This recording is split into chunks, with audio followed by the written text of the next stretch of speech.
percaya nggak kalau mimpi bisa jadi kenyataan? Kalau gue percaya kalau mimpi bisa jadi prediksi masa depan yang memang akan terjadi. Kenapa? Karena nyokap gue punya kemampuan itu. Belum meninggal aja sudah ada informasinya dari Allah itu papi itu mau meninggal. Ya itu seperti kuburan lah sebenarnya. Berarti mami masuk ke dalam kuburan itu sebenarnya.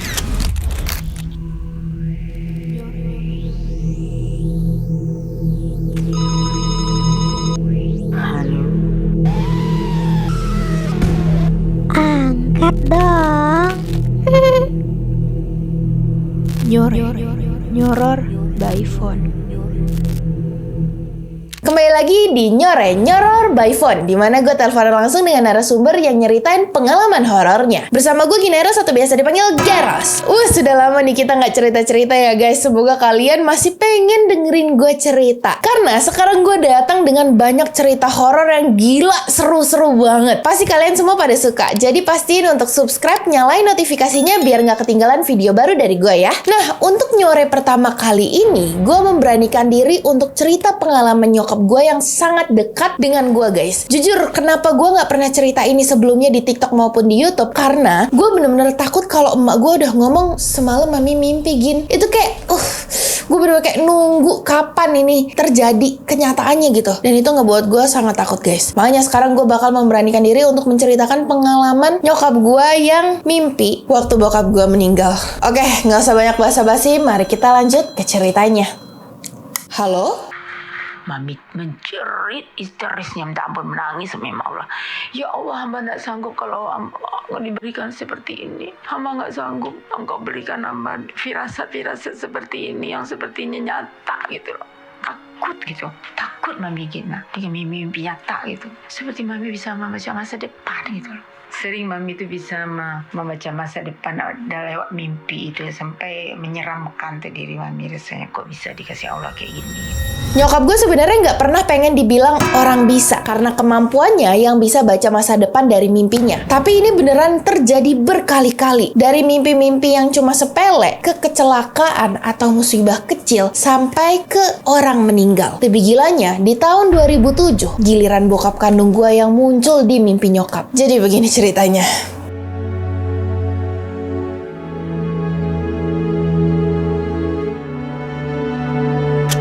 Bermula nih ya di tanggal 26 Oktober 2007. Subuh-subuh itu nyokap gue bangun dengan keadaan panik histeris dan langsung nyuruh kakak gue untuk telepon bokap gue. Elza, telepon papimu karena mami mimpi papi sudah meninggal.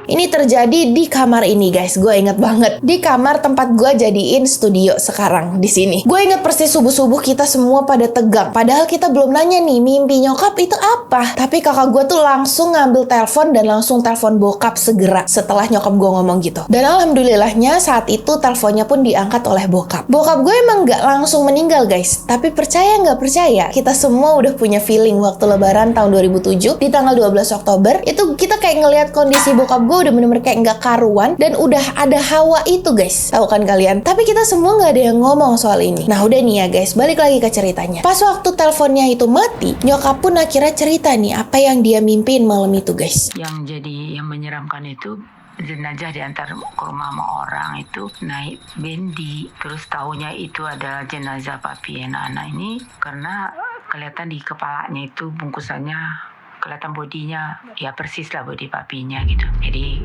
udah tahu duluan bendi itu dia melintang dari depan bendi, kakinya ke tempat naiknya bendi gitu. Untuk mempermudah bahasa di sini panggil aja nyokap gue mami ya dan bokap gue papi. Dalam mimpi mami itu kayak nyampe di rumah keluarga papi yang posisinya ada di Cilandak, Jakarta Selatan. Nah di situ kondisinya itu bener-bener rame banget, orang-orang pada di mana-mana dan ada bendera kuning. Di dalam halaman rumah terparkir bendi guys, yang dimana di dalam bendi itu terletak jasad seseorang yang udah terbungkus oleh kain kafan. Nah kakinya itu menjulur keluar bendi dan kepalanya itu ada di dalam bendi guys. Dalam mimpi mami yang ngelihat itu tuh kayak udah punya feeling gitu kalau jasad itu adalah papi. Dilihat dari bodinya papi yang kurus dan tinggi gitu, sampai kakinya aja itu keluar dari bendi gitu loh guys, kayak ngegelantung gitu. Nah dideketin lah nih supir bendinya sama mami. Terus dikata orang yang bawa bendi itu ini udah meninggal katanya gitu. Nah itu aja. Terus ya kita siap-siapkanlah di rumah, keluarkan perabot, setelah itu digelar di dalam rumah itu. Gue bener-bener jadi pengen nangis. Oke, lanjut ya. Di dalam mimpi mami, semuanya tuh langsung pada siap-siap buat masukin jenazahnya ke dalam rumah dan ngadain pengajian selayaknya orang meninggal lah ya. Gue ingetnya di mimpi mami tuh cuma sampai sini aja guys. Tapi ketika gue minta mami untuk cerita lagi, untuk bikin video ini, barulah di sini gue tahu kalau supir Bendy ini ngomong sesuatu di mimpi mami dan itu beneran terjadi juga. Orang Mbak Bendy itu bilang dia mati, nggak ada yang tahu. Oh, orang Bendy bilang gitu? Mama nggak cerita ini? Ya, orang Bendy itu nggak ada yang tahu satupun kapan meninggalnya, katanya gitu. Loh, beneran? Ya, benaran. Jadi papi itu pergi dini hari ya, kayak dini hari, jadi orang nggak tahu dia pergi. Beneran, Ma? Iya, justru. Yap, 2 hari setelah mimpi mami, di hari Sabtu 28 Oktober 2007, jam 6 dini hari, kakak gue dapat telepon dari tante gue yang ngomong kalau papi udah nggak ada, meninggal dini hari. Nggak ada yang tahu tepatnya jam berapa papi meninggal, karena nggak ada yang nemenin, meninggal sendirian. Yap, pergi sendirian. Yap, emang bener. Ini terjadi beberapa hari yang lalu, tepat papi meninggal 16 tahun yang lalu guys. Tanggal 28 Oktober. Gue tuh sedih karena kalau gue inget-inget, papi tuh meninggal sendirian. Gak ada yang nemenin, itu tuh yang bikin gue sedih banget gitu. Lanjut ya ceritanya. Tapi ini ternyata gak terakhir kalinya papi muncul di mimpi mami. Sekian lama nih setelah papi meninggal, papi datang lagi ke mimpi mami untuk ngenalin rumah barunya. Di mimpi mami itu disebut kalau ini rumah kita. Yang juga memberi info kalau tetangga gua bakal ada yang nyusul papi. Dilihatin lah, ini rumah kita. Tapi apaan ini rumah kita, dibilang. Itu kayak beton pendek, berlumut, basah gitu lah kan.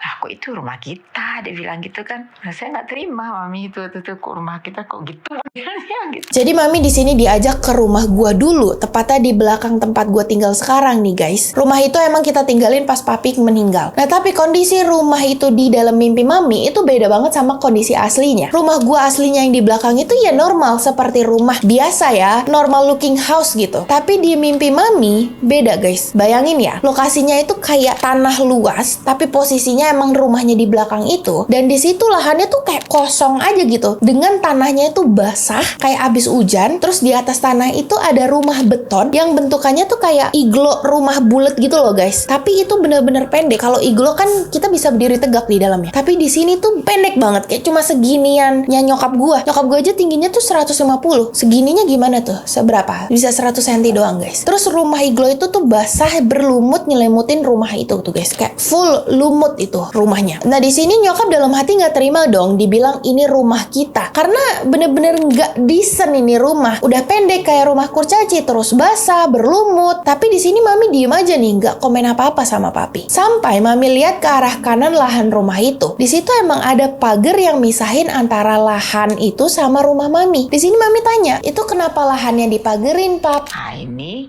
1 meter kali 2 meter itu punya orang sebelah, rumah Pak Joko itu. Bener, lu bisa tebak. Tetangga sebelah rumah gua yang namanya Pak Joko, beberapa hari setelah mami mimpi, tepat di hari Sabtu, Pak Joko meninggal. Itu mimpi kayak seakan-akan papi ngeliatin rumah barunya yang bentukannya tuh pendek seperti liang lahat. Terus ngasih tahu nih, tanah 2 kali 10 meter di sebelah rumah papi itu udah ada yang punya, yaitu orang sebelah alias tetangga sebelah rumah gua. Kayak udah di booking tanah sebelah untuk datangnya orang baru gitu. Paham kan? Ngeri banget coy waktu nyokap gue pertama kali cerita itu. Bayangin deh lu punya kemampuan kayak begini, setelah mimpi apa nggak ketar-ketir gitu nunggu kejadian mimpinya itu jadi nyata, ya kan? Dan ketika terjadi beneran mimpinya jadi nyata, apa nggak risau itu hati, khawatir, takut? Ya pastilah. Makanya gue sendiri suka takut banget ini untuk ceritain pengalaman nyokap gue guys. Sebenarnya udah gue pengen cerita dari bulan lalu, tapi takut gue. Apalagi pas di mimpi mami yang ini, papi itu ngomong rumah kita, seakan-akan kita itu satu keluarga ada di rumah itu. Kebayang nggak nettingnya kita pas denger ini? Kalian paham kan ya maksud gue? Karena gue nggak mau sebutin maksud itu nggak pengen gue sebutin. Nah setelah emak gue diajak ke rumah kita ini, yang nyokap gue duga itu maksudnya adalah kuburan. Beberapa lama setelah itu, mami diajak lagi guys ke kuburan yang dimana tuh banyak banget orang-orang di dalamnya berkegiatan macam kayak TPU gitu guys. Gak sering dia datang gitu, ada lagi ceritanya di mimpi yang lain. Dia datang bawa ke suatu gedung yang gedungnya beton semua. Terus pendek, terus pintunya kita masuk ke dalam tuh merunduk. Terus kelihatan tuh kamar-kamar banyak. Di masing-masing kamar tuh ada kegiatan orang-orang di situ. Mimpi ketiga ini Mami diajak Papi ke sebuah gedung pendek terbuat dari beton. Mirip kayak yang sebelumnya. Dan lembab banget, pendek juga. Saking pendeknya itu gedung, Papi sama Mami masuk ke dalam gedung itu tuh sampai nunduk. Nah pas di dalam gedung itu, Mami itu ngeliat banyak banget kamar-kamar yang disekat sederhana nggak tertutup gitu loh guys. Banyak banget terbentang dari kiri sampai kanan. Itu kamar semua nggak disekat. Sampai Mami bisa ngeliat orang-orang itu pada lagi berkegiatan apa di dalam kamar itu guys. Nah Papi sama Mami ini pergi ke sebelah kiri gedung itu. Sampailah mereka di sebuah ruangan dan masuk nih ke dalam ruangan itu. Masih dengan keadaan menunduk guys, karena saking pendeknya. Nah di dalam kamar itu ada perabotan-perabotan rumah yang ditutupin sama kain biru. Mami di sini sempat nanya sama Papi. Ini siapa punya, Pi? Ya ini punyanya Uni Budi. Pada Uni Budi itu kan udah meninggal lama, tahun 98 dia meninggal, belum lahir Gina. Jadi Mami sama Papi itu masuk ke dalam kamar almarhumah tante gua yang udah meninggal dari tahun 1998 sebelum gua lahir. Yep, betul, yang dimaksud kamar ini adalah kuburannya Tante Budi. Dan emang warna kesukaan Tante Budi itu biru. Nah pas di dalam kamar ini, Mami tuh kayak entah mengapa dapat feeling kalau Papi ini pengen siap-siap berangkat ke kantor. Nah di ujung kamar itu ada kamar mandi nih. Papi langsung lah tuh masuk ke dalam kamar mandi itu untuk siap-siap mandi, mau berangkat ke kantor gitu, seperti hal yang biasa dilakukan di bumi gitu guys. Di bumi. Pas waktu hidup maksudnya. Udah lah tuh, Papi di sini mandi dan siap-siap. Pokoknya seperti pagi yang normal. Kayak mereka seakan-akan berkegiatan pas Papi dulu masih hidup. Kelar Papi siap-siap untuk berangkat, mereka pun akhirnya pergi keluar gedung itu. Yang masih dalam keadaan menunduk nih ya guys. Ingat, karena itu plafonnya bener-bener pendek. Dan masih kelihatan ruangan-ruangan yang di dalamnya banyak orang berkegiatan. Ya itu seperti kuburan lah sebenarnya. Berarti Mami masuk ke dalam kuburan itu sebenarnya. Mami tuh punya feeling di sini kalau itu adalah kuburan-kuburan orang-orang yang bener-bener banyak banget. Kayak satu bilik itu adalah kuburan orang, terus bilik selanjutnya adalah kuburan lainnya, disusun banyak banget. Ya lu bisa kebayang lah ya, kuburan banyak itu apa? TPU gitu, tempat pemakaman umum. Yang dimana di dalam mimpi Mami ini terlihat banyak banget orang-orang yang berkegiatan gitu di dalam liang kuburnya. Duh, kalian paham kan ya maksud gue? Aduh, deg-degan gue nyeritain ini. Takut coy, serius. Ini another level of horror. Gedung itu tuh juga nggak bertingkat sama sekali guys. Jadi cuma luas, terbentang, dan isinya bilik-bilik gitu. Bener-bener kayak macam TPU kayak kan. Nah udah lanjut ya. Sepanjang jalan keluar dari gedung itu menuju mobil yang ada di parkir di luar gedung itu, seakan-akan Mami emang mau anterin Papi berangkat kerja gitu guys. Di sini Mami nanya. Sepanjang jalan Mami bilang, Papi anak-anak gimana katanya. Mami kan, ya itu urusan kau katanya gitu. Sakit hati Mami. Kok urusan Mami sendiri katanya. Kok Papi kok enak-enak melepaskan anak-anak ke Mami sendirian gitu loh. Kok gini Papi, rasanya kok suami bapak nggak tanggung jawab sama anaknya gitu, perasaan gitu kan. Marah hati Mami itu rasanya pas Papi ngomong gitu.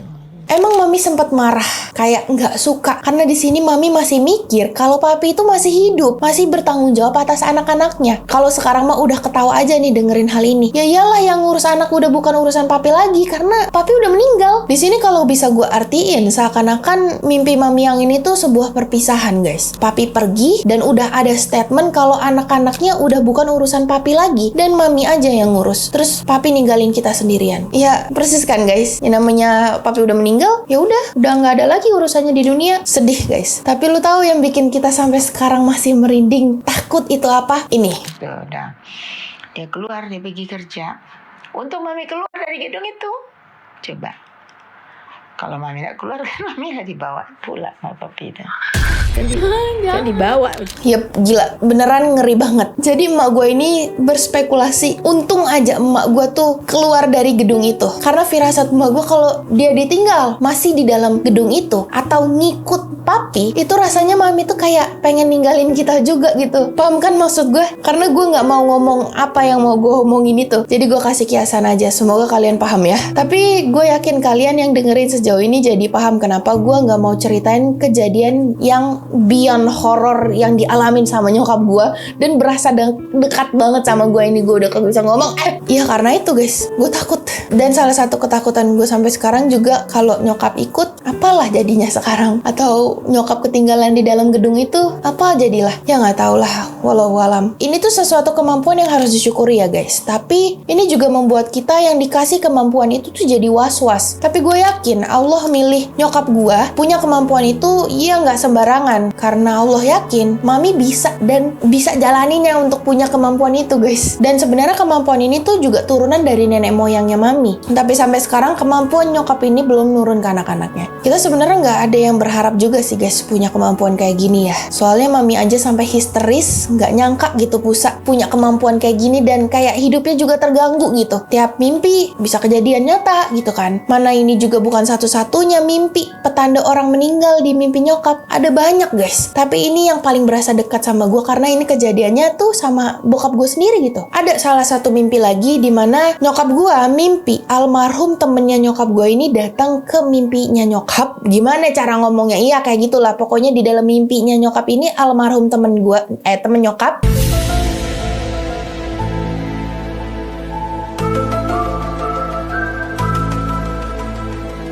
datang ke mimpinya, terus diliatin cara matinya.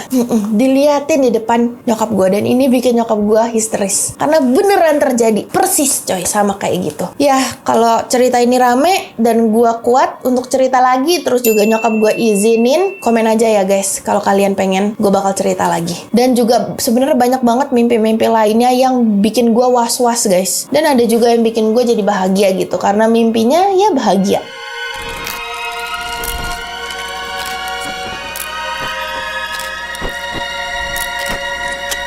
Ya udah guys, segitu dulu ceritanya. Semoga dari cerita ini kita bisa petik hikmahnya ya guys. Dan mungkin kalian yang punya kemampuan yang sama kayak nyokap gue bisa langsung email gue ke sini ya. Gue pengen denger nih cerita dari kalian. Kayak gimana sih? Juga kalian yang punya pengalaman horor lainnya dan pengen masuk ke segmen Nyore, kirim cerita lengkapnya ke email ini ya. Juga nomor WA kalian taruh di email itu ya guys. Nanti gue hubungin dan kita teleponan langsung. Jangan lupa untuk silaturahmi ke TikTok dan IG gue ya guys. Kalau kalian suka video ini, dukung gue dengan cara subscribe, like, dan nyalain notifikasinya biar nggak ketinggalan video gue lainnya. Yaudah, sampai sini dulu guys. Sampai jumpa di video selanjutnya. Bye-bye.